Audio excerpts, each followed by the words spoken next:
Hey everyone, I'm Steve Brown with It's My Railroad, and sometimes I get sidetracked. Hey, welcome to Sidetracked. This is the place we keep the stuff that doesn't exactly fit in with one of our project builds, but we want to share with you anyway, so if you're new here, consider subscribing, and then don't forget to push that little bell icon so you can catch future videos.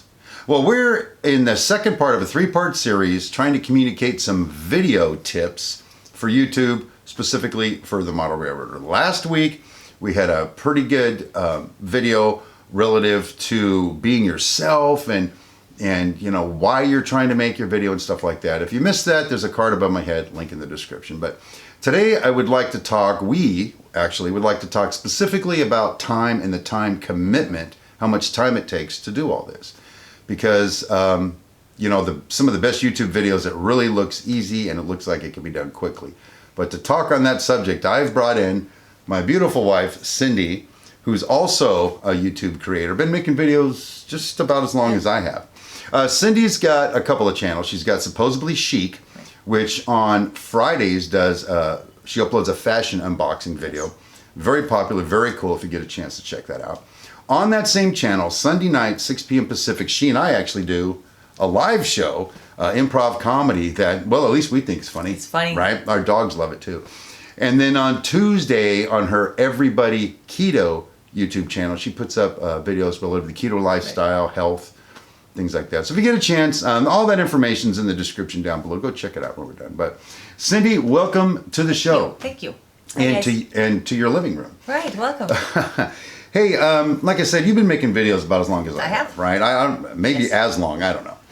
And one of the first things that I think was an eye-opener for you was when you started dabbling in editing. Yes. Because I edit, I've been doing a long time, like I said last week.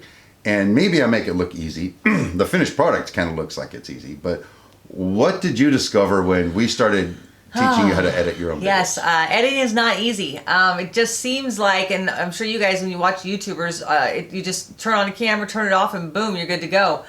And it's not. It took me probably 3 months to get to the level that I am now, and that was literally doing video editing 3 times a week for my videos. First go around, I would just sort of splice everything together and make it look like how I want it to look, and then Steve would go in and do all the fancy transitions and effects. So little by little I learned how to do that, but it is not by any stretch an easy process. It takes time, and it takes a learning curve that specifically for Premiere Pro takes a good amount of time. Well, you're talking about time, and that something you and I talk about all the time is like a Sidetracked episode supposed to be like 10 minutes long. That's what I shoot for, okay? And so if you're making a 10-minute video, let's say, yours are longer than that normally, but if you're making it not live broadcast, that's a whole different animal. Yeah. Recorded, uploaded videos. If you're making a 10-minute video, what's your formula for how long it's actually going to take to get that video done and up to YouTube? 4 times as long as the amount of the video, the length of the video. Yes. Various edits. Every edit you do a little bit of a different process, and then once you upload it to YouTube, there are things you have to do there too. So yeah, my guideline is basically, so if it was a 10-minute video, we're looking at about an hour. About an hour to get done. Oh, by the way, after she said to get it up to YouTube. Next week we're going to talk about what happens from that point until you actually release it to your followers. So what you're telling me then, or what we're discussing then is, last week I was talking about if you just want to shoot a video for, I don't know, to show your buddies what you're doing, just use your phone. Just use your phone. Boom, you shoot it, you upload it, and you get back to model railroading. Yeah. So what you're hearing here, I think, and correct me if I'm wrong, but if you want to shoot, like, up your game a little bit, you'll probably need to count on that same 5-minute video for your buddies taking you 40 minutes? Yes. And that's after you learned how to use the software to edit with. Right. And I think we haven't talked about is that's actually after actually creating your content.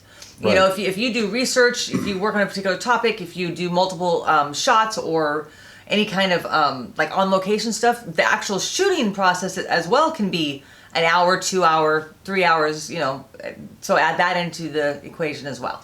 Well, you've seen me do that. I have. You know, when I work on the layout normally, and I just want to build something, I just build it. It's fun, and the logging camp thing that we did, there was 28 weeks of videos, but I could have built that whole upgrade in like 2 weeks on my own. Because what happens is, and what you're saying is, you set up a couple different camera angles, you screw up when you talk, so you want to do it again. It takes time. When you're doing yours, how many different shots do you use for let's say one of your fashion videos? I usually do a 2-camera shoot. I actually do 2 separate segments, and then I put them together on the same frame. So I've got like a split screen through most of my videos. So again, double the time to film it, and then double the time to edit it, because then I have to bring in 2 different scenes, put them on the same screen, add the transitions and the effects. That reminds me of something else that you do that I also have to do. On a lot of your fashion videos, you're modeling and you've got music going, right? Yes. Well, where do you get the music? Secret special YouTube stockpile. No, we actually, you could talk about that next week too as part of the YouTube piece. But YouTube does allow, if you use any music that's licensed to somebody else, you get in big trouble in YouTube world. Ixnay on the music, man. So there's a whole cache of usable music. So, but then you have to find what do you want to communicate with that music? Do you want it to be sort of country jammy stuff? You want it to be funk? You know, do you want? So it's all part of the creative process that goes into creating a video. Well, yeah, and it takes time. So again, we're upping our game in our video. We want to make something a little more pro. So even on the YouTube site has got all kinds of songs, like she said, you can download. But then it's like you have to listen to all of them, a bunch of them, and go, this works, this doesn't. Then you get one and download it. Then you've got to insert that into your video and cut it to fit your video. Exactly. Speed, tempo, because you ultimately you want the music to match whatever the scene is on the video. So sometimes we have to slow our music down, sometimes we have to speed it up to make sure that it's sort of in tempo with what you guys are seeing visually. That's the same that you're hearing audibly. Audibly.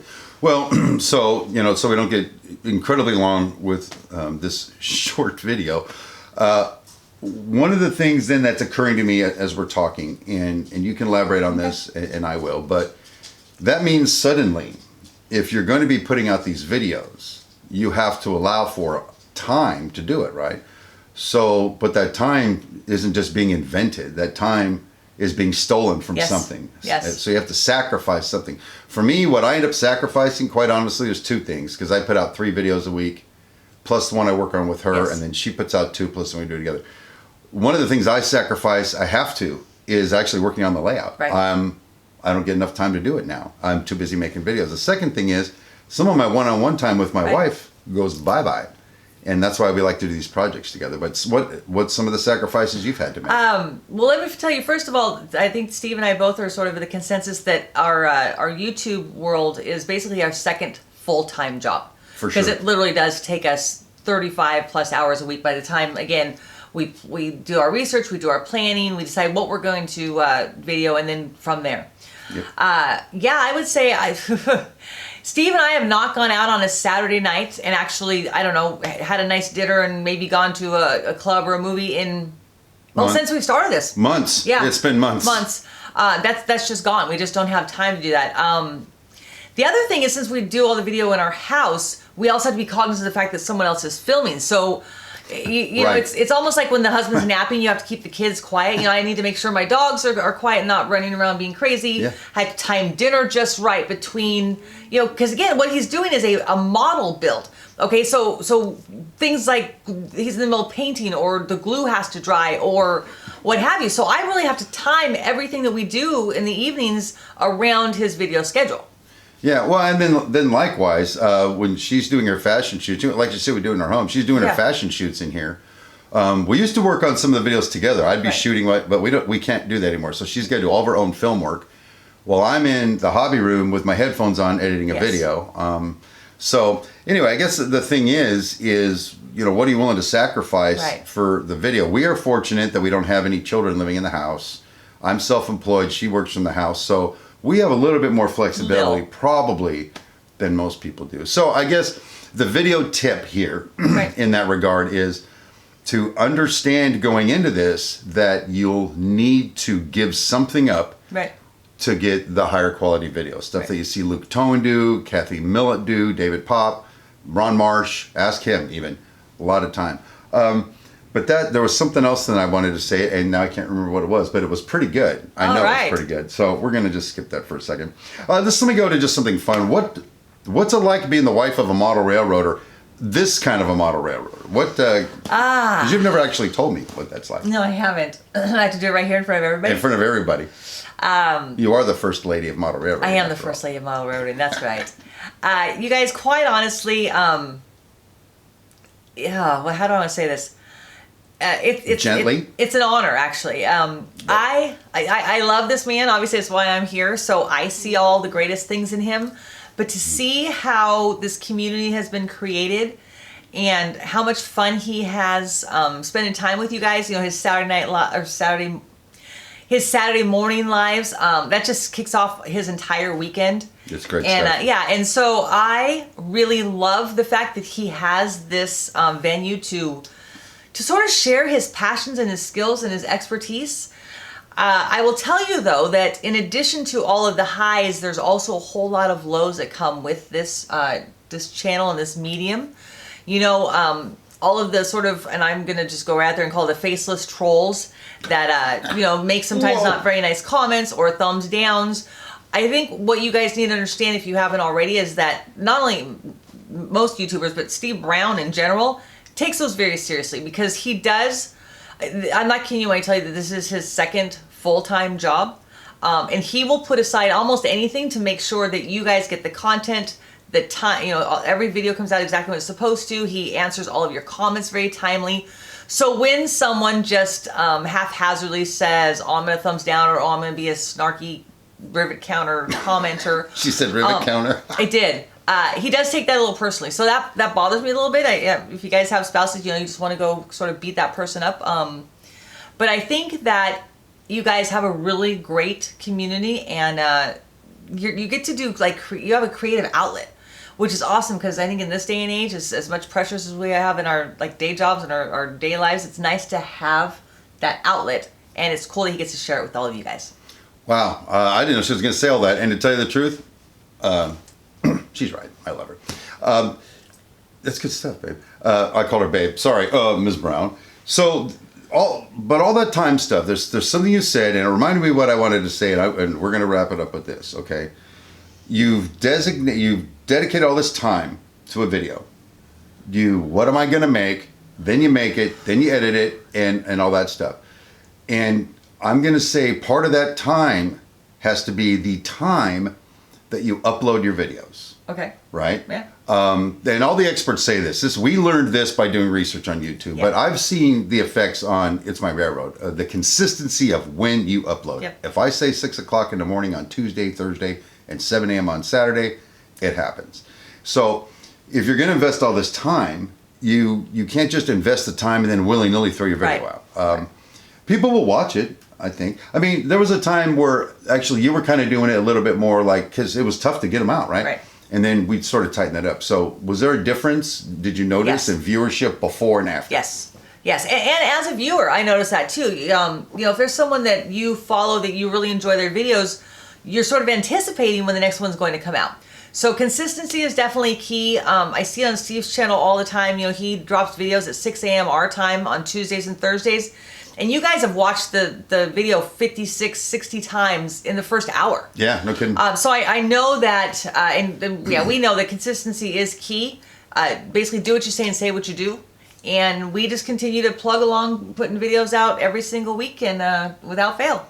We're going to keep doing it, but just keep in mind, it takes a lot of time. Yes. If you, as she said, haphazardly just go through and throw it together and cut it, whatever, you're not really getting your bang for the buck for the time you're investing. And not everybody needs to make videos like that. Like we've said, you can just enjoy the hobby, enjoy sharing videos with your friends back and forth. It's a great time to be a model railroader, because we can be in a model railroad club that is virtually, and it's global. So anyway, hey, thanks for tuning in. And again, Cindy has got her shows on Friday and Saturday on Supposedly Chic. Friday's the unboxings at 9 o'clock in the morning. And then the Dirt Chic Unscripted is at 6 o'clock Pacific, Sunday nights. And then, of course, Everybody Keto Tuesdays comes out on Tuesdays. What times does it come out on Tuesday? Tuesday at 9 a.m. Tuesday at 9 a.m. as well. So boom, there you go. So anyway, we don't always do this kind of video here on Sidetrack. It's my railroad and track smack, but it's always about model railroading some kind of way. So if you're into this kind of thing, just go ahead and subscribe, and then make sure you like and share this video with somebody. And don't forget to connect with us on Facebook and Instagram during the course of the week. And until next time, my name is Steve Brown, and this is... I'm Cindy Brown. Thank you so much for being with us here today. Rail on, my friends.